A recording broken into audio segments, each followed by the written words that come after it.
Hello random people, welcome to Random Garage, the channel where we're always doing something.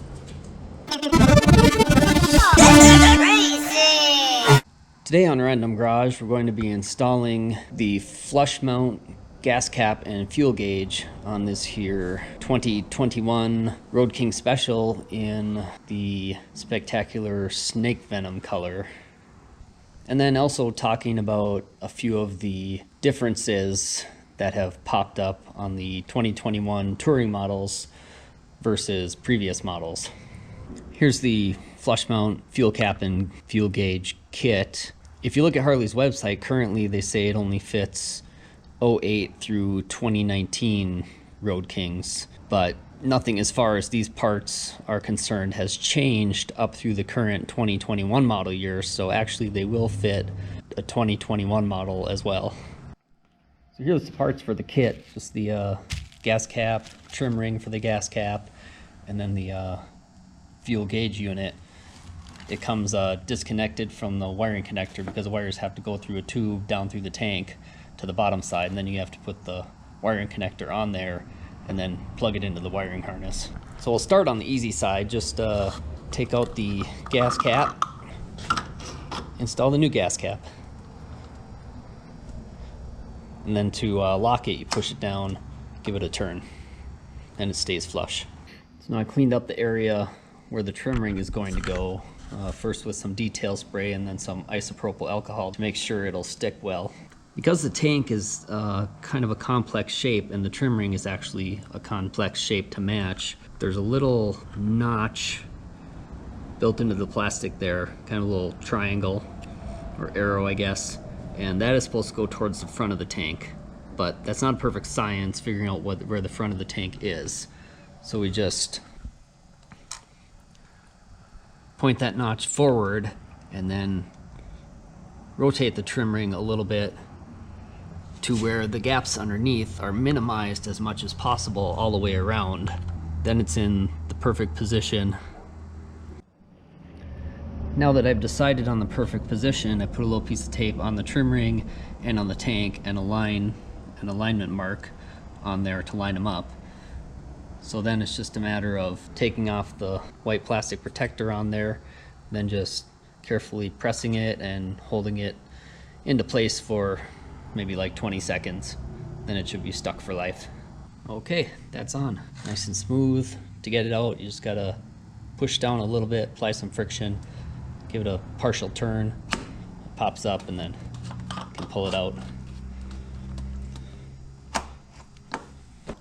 Now, as far as the fuel gauge goes, here's where the wire comes out the tube in the bottom of the tank, and then there's a little bit of plastic conduit holding it in place a little bit. It's just stuck up there on a zip tie, and this is the connector. Now what I like to do then is I'll take a picture of this connector just to make sure that I have a great reference so that I get the new wires in the new connector placed in there properly.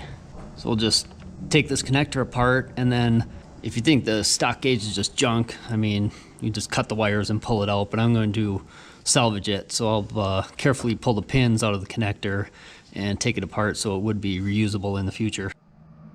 And to get that connector apart, see on the new connector there's this little flip latch that kind of secures the wires after you put it together. So on the old connector, gotta first take some small screwdrivers, bend these ears out, flip that open. Or if you got strong fingernails, you can get it open that way too.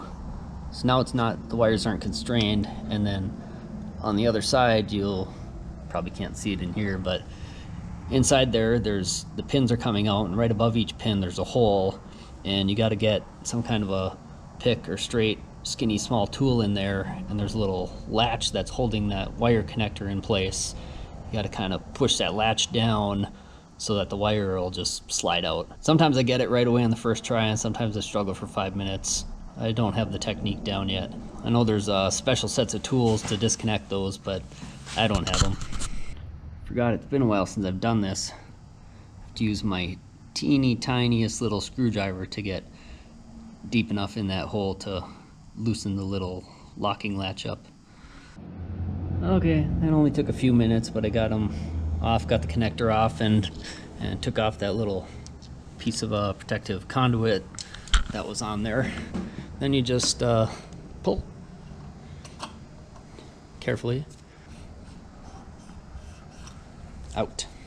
So then inserting the new gauge, it's hard to tell, of course, which side is forward, but the old gauge is obvious. And then on this side, there's kind of a thicker feature in the plastic there. And this one's the same. On the front side, there's a skinny one, skinny like that, so that goes towards the front.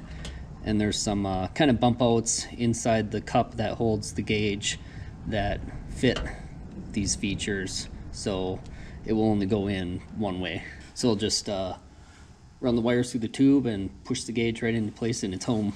Now with the wires through, I'll just stick them in the connector in their proper place. Here's my reference diagram I took of the original one. Clamp that little keeper shut. Then I'll replace the little protective conduit on there and plug it back in where it belongs. Slick LEDs show you how much fuel level you have, and that's not a low fuel light, it's just a little gas indicator to show you that that's the gas gauge. And then when these when you actually get down towards empty and it goes on reserve, it goes down to 1 dot and then it starts counting back up as you get less and less fuel. It's kind of neat how it works like that. So this bike already, you've got aftermarket grips. These are from Cool Sack. They're very large diameter, which are nice on your hands. They kind of force you to relax. And they're all leather. These ones I think are, I believe are stingray skin. And a nice kind of teal color to match the bike. And then Clockwork's windshield. Way better than the stock one with black mounting hardware. That's actually from eBay, made by TCMT, which is a Chinese company that copies all kinds of motorcycle parts, but they actually do a pretty nice job on their copies. Big change on the 2021 touring models is that the data connector for accessing the ECM has changed. This is the older style that they've been using for many years in all the models, and that's still on the Sportster and still on the Softails.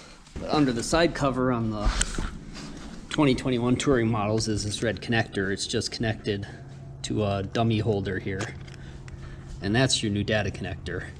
And here's the new cable then that's required to hook up the Screaming Eagle tuner to the bike. Much smaller than the old one. The other major change, of course, is Harley going back to a cable clutch on the 2021 touring models as opposed to the hydraulic clutch. So now with the clutch cable, they're using the same style cable that they've been using on the Softails since 2018, with in here there's a, not an adjuster like on the old cables, but basically a self-adjuster. There's a spring in there, a housing, and it keeps a constant proper tension on the clutch cable. So then with the change to the new cable clutch on this bike, now you have an all new lever set apparently, because obviously the hydraulic lever from the earlier years won't work on this cable clutch system, and older cable clutch levers won't fit because it's a new style housing. So not even Harley right now offers upgraded levers for the 21 models. They don't even offer any. They don't even offer something simple like, you know, here's your chrome set if you want the chrome set instead of your black or your polished aluminum ones, or if you want black instead of polished aluminum. They have nothing, and I haven't found anything aftermarket either that has caught up.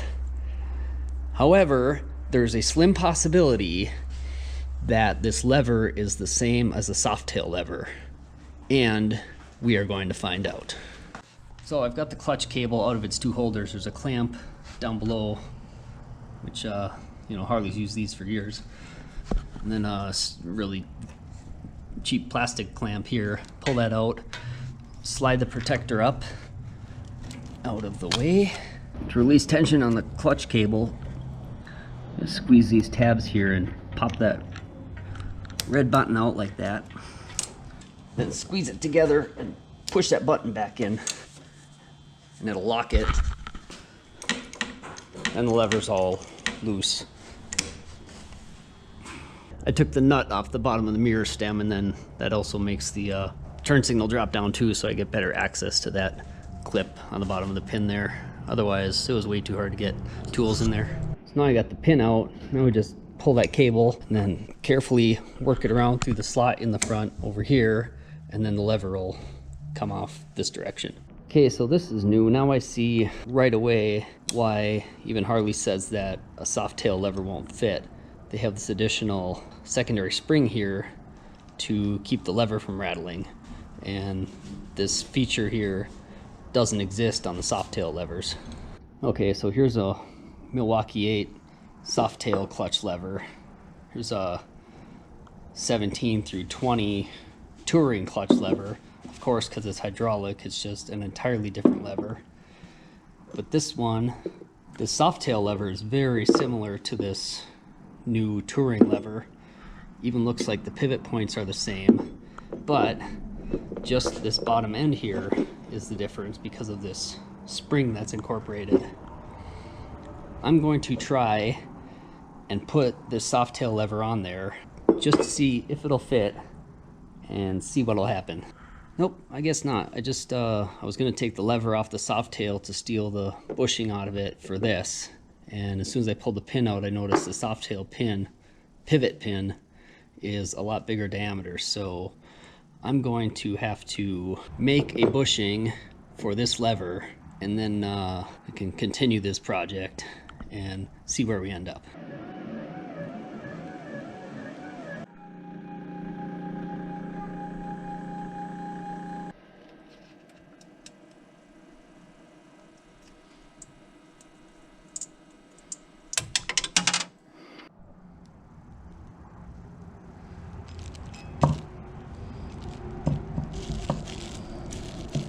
Like a glove. Well, that worked. Now this 2021 Touring has a M8 soft tail clutch lever on it. Seems fine. Seems tight, you know, tighter than a Dyna is. That's for sure. So, I don't know. That seemed to have worked. Just we'll leave it on there and do a test ride in a couple days when the weather gets nice again. Right now it's pretty crappy out. Let's test the force on this soft tail lever.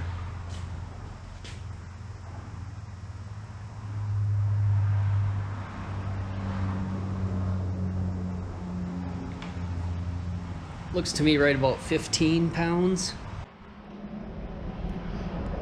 Now I'm going to install the stock lever with that spring there and without the clutch cable on it, and see what kind of force is required just to fight against this little new spring they put in there. Okay, that was really tough to get that spring into that little hole in the housing, but that's the first time. I'm sure it's even harder when the clutch cable's attached, but maybe it gets easier the more you do it.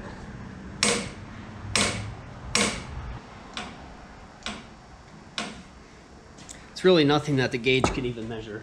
There's something there, but it's a fifth of a pound maybe. So now back to the stock lever to test pressure.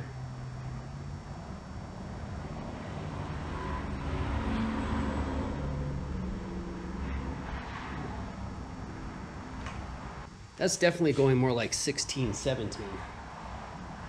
So that's a harder pull than that soft tail lever was creating.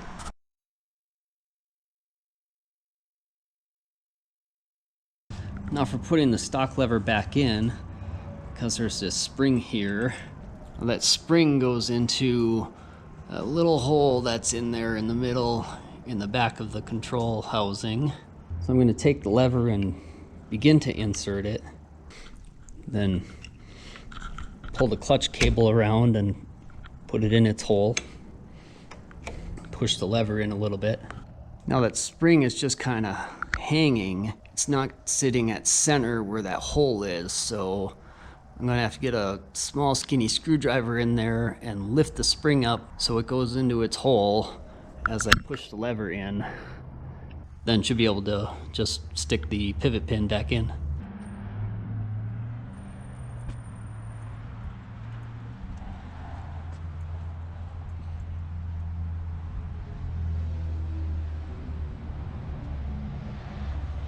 If you want to see more random garage things, hit the like button, subscribe to the channel, and turn on notifications so you get a random notification when a new random garage video is posted. If you're in the Sturgis area and need any work done, come find me at Exit 32 Fit Shop. Links are in the description below. Thanks for watching, and remember, whatever you do, make sure you're always doing something.